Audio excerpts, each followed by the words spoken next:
This is COVID-19 Seattle. I'm Dave Ross. And I'm Aaron Granillo. In a minute, we'll talk about the official cancellation of Seafair. But first, a quick update on contact tracing. Local health departments, you may remember, temporarily stopped contact tracing back in March when they were overwhelmed with the number of coronavirus cases. Since then, Washington State has now hired and trained more than 2,100 people to supplement those local health departments. About a third of these new hires are already at work in socially distanced call stations. The ultimate goal here is to contact each person who tests positive within 24 hours and then call each of their close contacts within 48 hours. Governor Jay Inslee says privacy is of the utmost importance. We have been very dedicated to training the members of the Guard to understand the importance of privacy, to understand the importance of confidentiality, to understand that we're there to help people, not to police them, to ask them to do things voluntarily. So yeah, the program is voluntary, Governor Inslee there. I think trying to debunk some theories out there that the government is out for your information and will force you to give it up and will do something if you don't decide to give it up. Yeah, well, they do want your information, but as I understand it, this is not mandatory. They're just hoping for voluntary cooperation. And from what I understand, about 3/4 of the people that they have contacted so far have indeed cooperated. But these could be fairly extensive interviews, right? I mean, we're talking about maybe a half hour. Yeah, I mean, for the person who's actually infected, I've heard that they could talk, 30 minutes to up to an hour trying to find out where they went, who they came into contact with, where they've been the past couple of weeks, really. And, of course, there is going to be some high-tech help as well, which is still in development, right?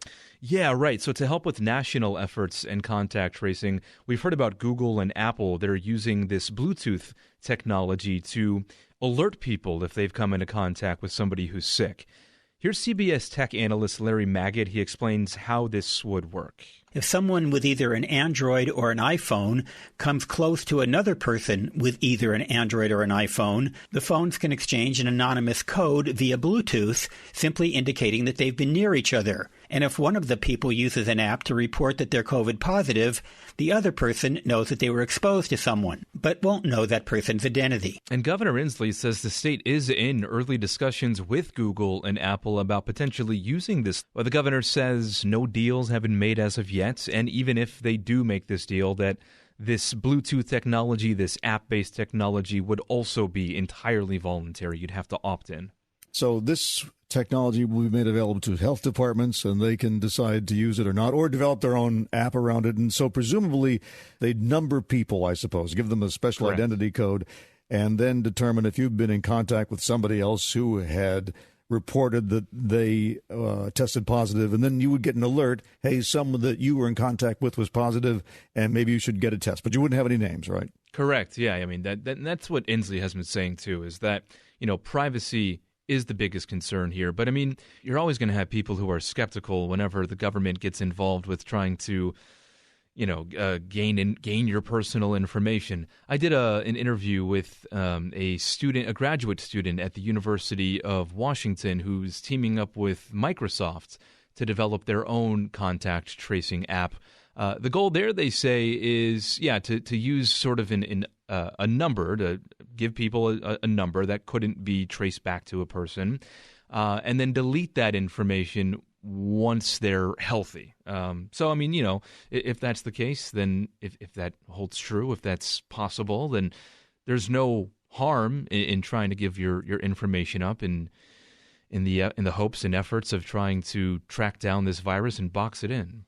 And if that's the alternative to a general lockdown, which is what the contact tracing is supposed to replace, then people will probably be willing to make that bargain, right? We'll see. I guess we'll see, yeah.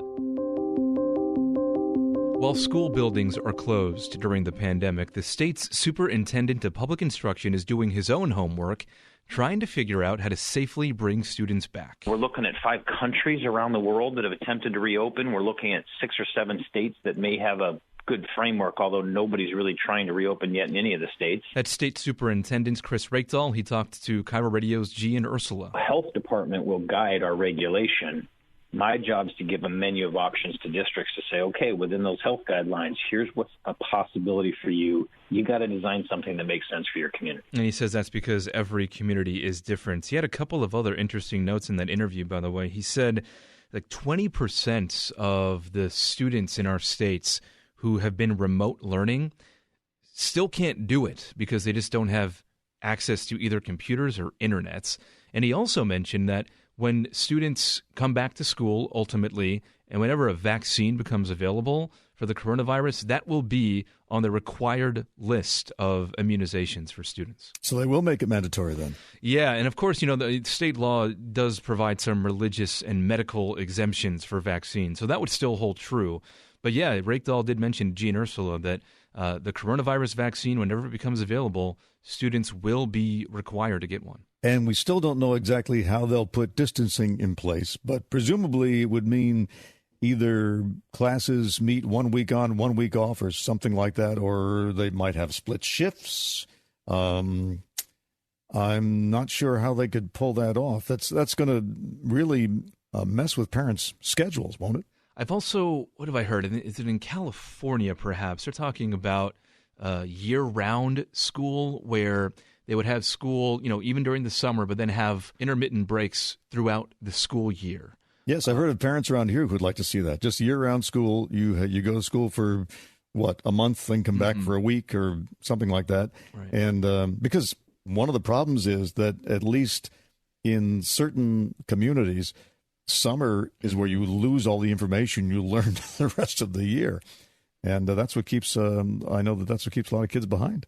Well, for a kid like me who had summer year-round, that's something that's sacred. You can't take away summer break, right? Those long summer days. I love those. That's I love true. those times.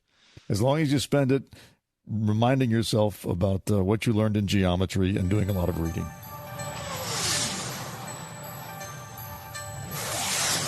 Speaking of summer, it's going to look a lot different around the Seattle area this year because the roar of the Navy Blue Angels, they will be silenced as Seafair's major events are canceled, technically rescheduled, according to the organizers, until next year.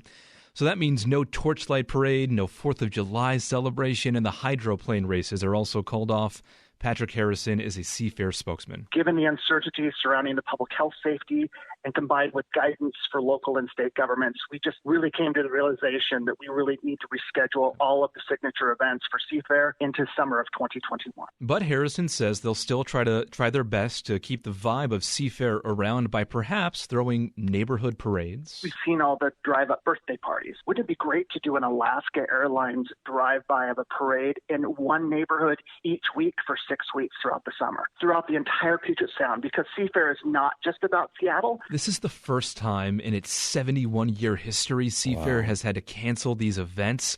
Any ideas, Dave, to keep the spirit of Seafair alive around here? Well, my proposal was that the Seafair Pirates use Zoom to pull off a virtual invasion of Alki in West Seattle. Okay. That was the best I could come up with. Although, given the Pirates' reputation, they would probably more likely just try to bomb other people's Zoom celebrations. So, who knows? But, I mean, neighborhood parades are nice. We've had some graduation events roll by us here because we live near the high school. And, people get out, they cheer, they clap, and it seems to raise spirits. So, why not? The president of the Seafair Pirates, he reached out to us today, by the way. He reached out to our reporter, Chris Sullivan. And he said they'll actually be meeting remotely next week on Tuesday to discuss their plans and if they can make that traditional landing while properly social distancing and keeping the public safe. You should all know their plans by Wednesday of next week. You can fight other pirates, but it's really hard to fight a microscopic virus. So I think the pirates do have to be COVID ready. What I'm surprised at is that the pirates would actually have an organized meeting like that. I thought that there was, if you're a buccaneer, do you sit down like a corporate board and plan things? No, you get out there and you do your thing. But, it's 2020, so everything's got to change. We will be back tomorrow and every day after with a 10-minute rundown of the daily local news. You can subscribe to this podcast. You can also find our news coverage on mynorthwest.com or listen live at 97.3 FM.